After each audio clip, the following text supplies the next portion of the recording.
അമൃതമിത്രയുടെ നേതൃത്വത്തിൽ കായംകുളം നഗരസഭയിൽ ഹരിത നഗരം ക്യാമ്പയിൻ സംഘടിപ്പിച്ചു. നഗരസഭാ ചെയർപേഴ്സൺ പി ശശികല ഉദ്ഘാടനം ചെയ്തു. വുമൺസ് ഫോർ ട്രീ ക്യാമ്പയിൻ എന്ന പേരിൽ അമൃതമിത്രയുടെ നേതൃത്വത്തിൽ കായംകുളം നഗരസഭയിൽ ഹരിത നഗരം ക്യാമ്പയിൻ സംഘടിപ്പിച്ചു. അയൽക്കൂട്ടം അംഗങ്ങൾ വൃക്ഷത്തൈ നടുന്ന ഇടങ്ങൾ സന്ദർശിക്കുന്ന പരിപാടിയാണ് സംഘടിപ്പിച്ചത്. കായംകുളം നഗരസഭ 36-ാം വാർഡിൽ ലേക്ക് പാലസിൽ ഇതുമായി ബന്ധപ്പെട്ട സന്ദർശന പരിപാടി നടത്തി. കായംകുളം നഗരസഭാ ചെയർപേഴ്സൺ പി ശശികല പദ്ധതിയുടെ ഉദ്ഘാടനം നിർവഹിച്ചു. ഏറ്റവും പ്രധാനപ്പെട്ടതാണ് നമ്മുടെ വാർഡുകളിലേക്ക് കുടിവെള്ളം കൊടുക്കുക എന്നുള്ളത്. ഒരു വാർഡിലേക്ക് 100 കുടിവെള്ളമാണ് കൊടുക്കാൻ നമ്മൾ ഉദ്ദേശിച്ചിരുന്നത്. പക്ഷേ ഇപ്പം നമ്മൾ 40 കുടിവെള്ളമാണ് ഒരു വാർഡിൽ കൊടുക്കുന്നത്. നമുക്കറിയാം, വേനൽക്കാലമായി കഴിഞ്ഞാൽ നമുക്ക് ഏറ്റവും കൂടുതൽ കുടിവെള്ളത്തിന് പ്രശ്നം നേരിടുന്ന ഒരു വാർഡ് തന്നെയാണ് ഈ വാർഡ്. നമ്മളിപ്പോൾ ഈ ഹൈവേക്ക് പടിഞ്ഞാറുള്ള മിക്കവാറും വാർഡുകളെല്ലാം തന്നെ മഴക്കാലമായിരുന്നു എപ്പോഴും കുടിവെള്ളത്തിന് പ്രശ്നം നേരിടുന്നത്.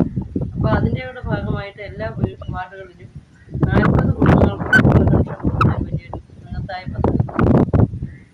കൂടാതെ നമ്മുടെ വലിയൊരു ടാങ്ക് വരുന്നു. 10 കോടിയിലധികം രൂപ ചെലവഴിച്ചുകൊണ്ട് തന്നെ 15,000 ലക്ഷം ലിറ്റർ വെള്ളം കൊള്ളുന്ന നമ്മുടെ പട്ടണത്തിന് ആവശ്യമായ വെള്ളം മൊത്തം ശേഖരിക്കാൻ കഴിയും. കാരണം ഇനിയൊരു തലമുറ വന്നാൽ പോലും നമുക്ക് വെള്ളം കൊടുക്കത്തക്ക രീതിയിലുള്ള വലിയൊരു പ്രോജക്റ്റാണത്.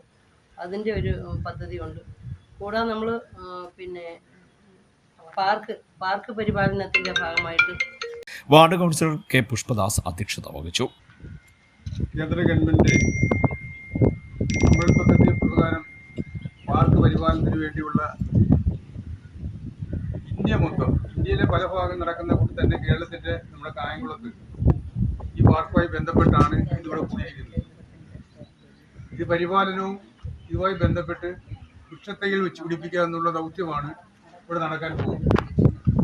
ഇന്ന് നമ്മൾ വന്നിരിക്കുന്നത് അമൃതമിത്ര ഉദ്യോഗസ്ഥ ജയശ്രീ സ്വാഗതം പറഞ്ഞു.